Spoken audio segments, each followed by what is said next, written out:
Well, hello, and welcome back. This is the series here, the series ACIM, Course in Miracles.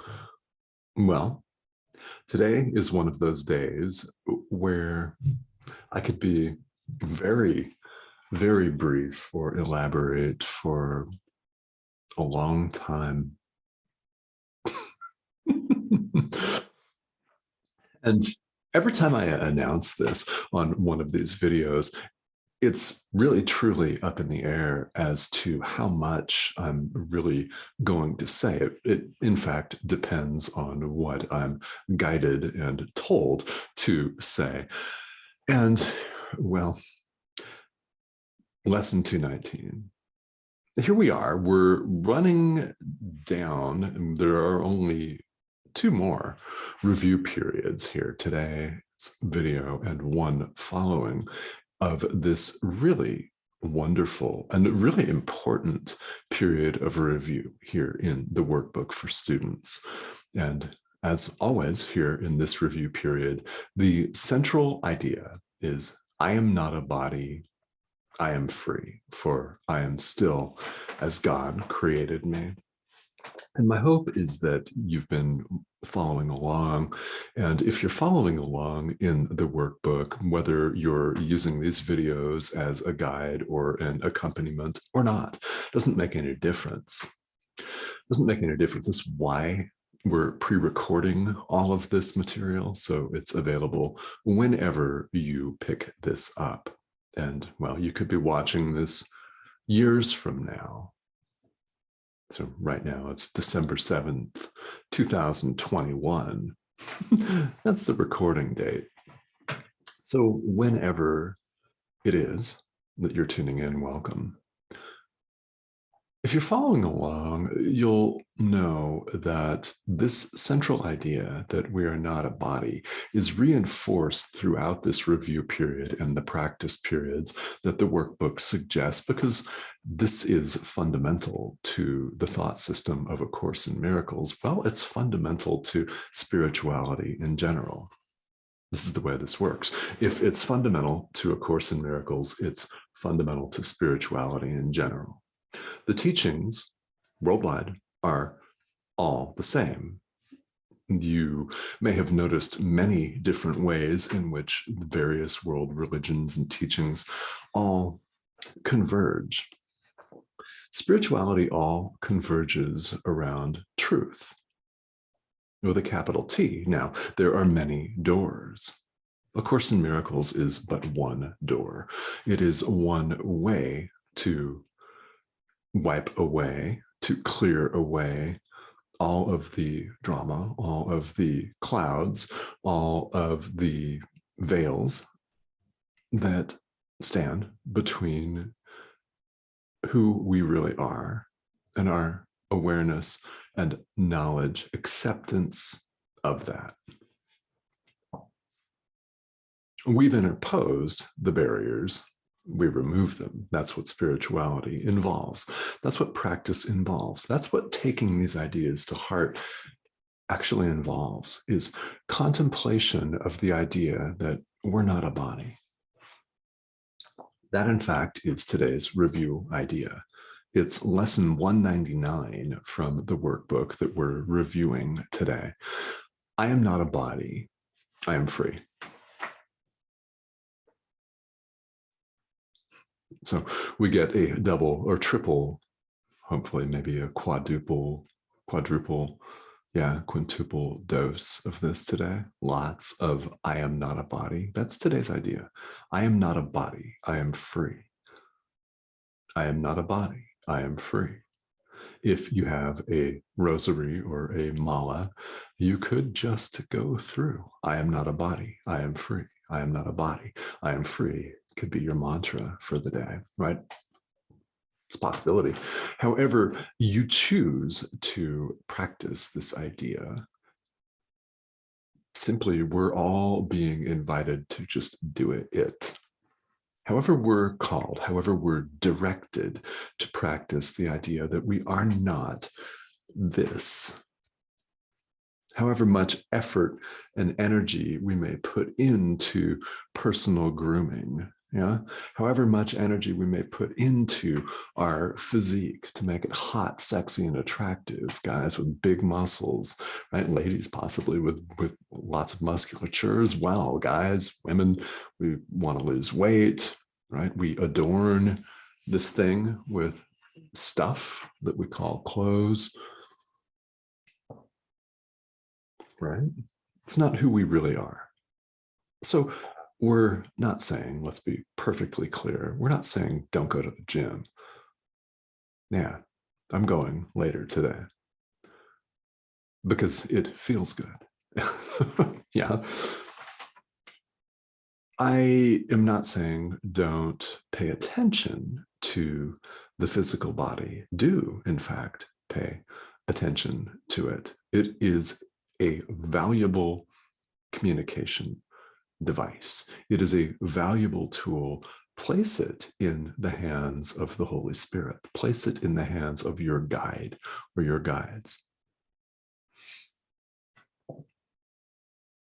Give it over for the purpose of awakening.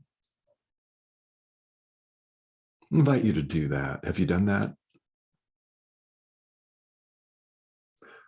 Yeah, if you haven't, there's never been a better time.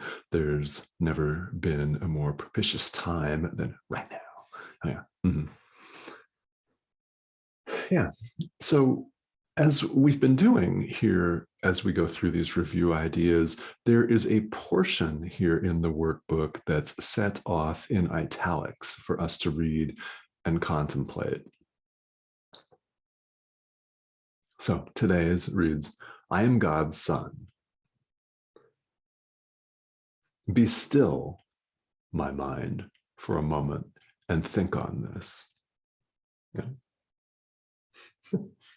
Be still, my mind, and think a moment upon this. And then return to earth without confusion as to what my Father loves forever as his son. So I want to highlight something now. Understand that this is coming from a meditation instructor. This is coming from someone who was so attracted to basic meditation as a sophomore in high school that he began a lifelong practice. Is that typical? Probably not. But that's my story and I'm sticking to it. How about that? Understand that this is coming from me, but it's not me. The message is direct from source. It's from the Holy Spirit inviting us, directing us, if you prefer that, to be still. Be still, my mind. When the mind races at the speed of the Twitterverse or faster, then it's impossible to place awareness on your true self, capital S. We get carried away. We get distracted, frantic. What's the result? Anxiety, hyperventilation, stress. The communication mechanism, i.e., the physical body, harbors that, stores it. What happens? Illness, disease. That's how it happens. So when we take a moment to focus on these lessons, it is a beautiful pattern interrupt. Meditation is a gorgeous and divine pattern interruption, breaks the constant stream of high-speed chatter going on in each of our minds. Happens in my mind too. I've sat so many meditations in 30 plus years where I didn't really focus on the object of meditation, whether it was the breath or something else. I didn't really focus on that at all because I got so carried away with this runaway train of thoughts, of fantasies about 15 minutes from now or 15 years from now, or God, I wonder if I'm going to live to be 90 or 100. God, what's that going to be like? Oh yeah, yesterday I'm going to stub my toe. God, that hurt. And that person that cut me off on the freeway, well, damn it, and well, what about lunch? I mean, that's just an example. And the mind moves much faster than any of us can articulate it verbally. We have so many thoughts that our minds are just busy. It's a major divine pattern interrupt to sit and focus on one thing.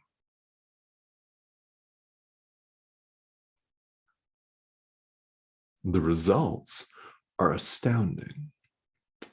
Now, if you've practiced meditation or mindfulness in some form or another, you will know what I'm talking about the wild and crazy mind.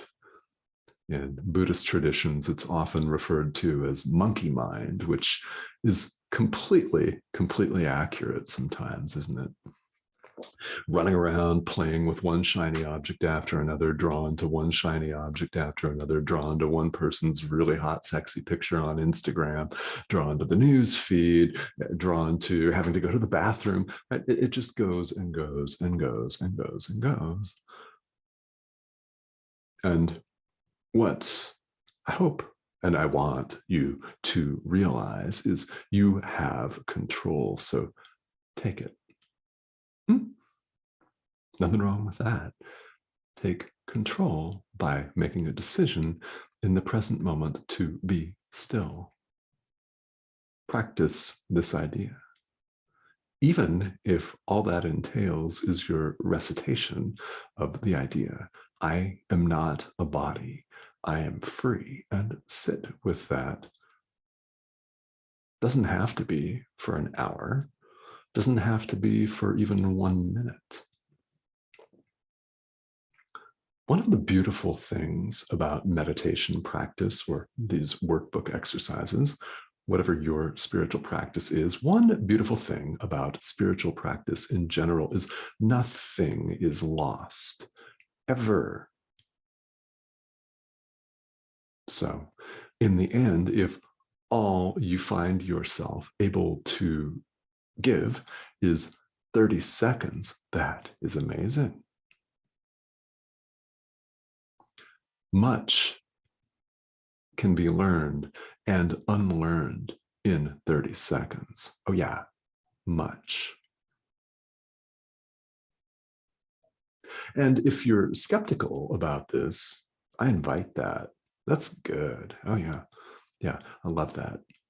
Shouldn't sound weird for a spiritual teacher to say this, because one of my favorite teachers and really very funny man, Lama Michael Conklin from Portland, Oregon, who is a Western, well, just a Western dude from LA, who was trained in the Tibetan Buddhist tradition. Anyway, when I was studying under him in the late 90s and early 2000s, he had a phrase that I really love. Nothing exists until you experience it. And the context in which I first heard that from him was describing, in response to a student's question, a response that one of his teachers had given. So I mean, original thought, yeah, we're all borrowing from each other like writers. Okay.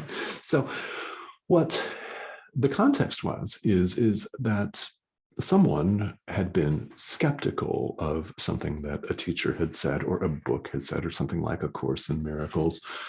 And that rather than resistance to that, that skepticism was invited, encouraged even, and I invite and encourage it. Nothing exists until you experience it. So if you're skeptical that 30 seconds of meditation or practice can do you a world of good and leave you in a completely different place and allow the rest of your life to unfold with a whole new understanding and experience, try it. If you don't believe it, try it for yourself.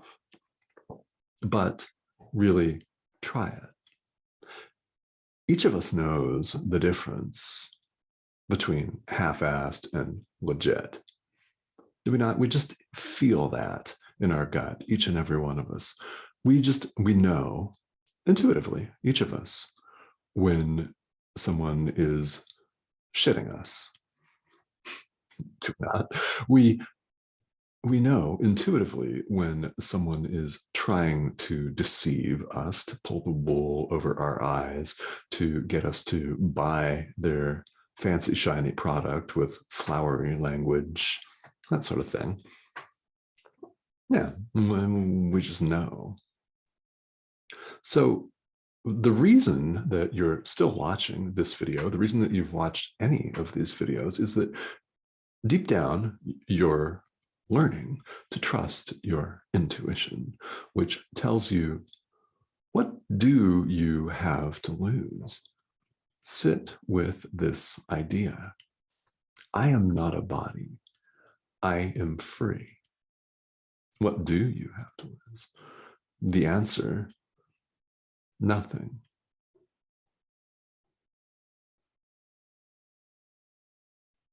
This idea today is a simple statement of truth. You've known in your life that there's much more than just this. Much more. This idea that we practice today allows us to begin to have this experience. Spirituality is about experience. It's not believing something just because someone standing on a stage with a microphone told you to believe it. That's not good enough, is it? No, at all. Just because it's written in a book somewhere, like A Course in Miracles, like the Bible, like the Quran, doesn't matter what the book is. Yeah, just because it's written somewhere does not mean, of course, that it resonates with you. What truly resonates with each of us is our own experience. Intellectually understanding spiritual concepts is important, yes, but true spirituality, who we really are, is beyond the intellectual thinking mind and cannot actually be experienced by the intellectual thinking mind. Thinking mind can get us up to a point. Experience is where the action is. This is the genius behind spiritual practice. This is the worldwide spiritual practice I'm talking about. And specifically, this is the genius behind the Workbook for Students, a daily curriculum of practice suggestions, which, if you do them, you will most certainly begin to experience a shift. Nothing exists until you experience it. Now, I'll tell you, once you experience, it's a whole new world. All right. Thank you for joining me.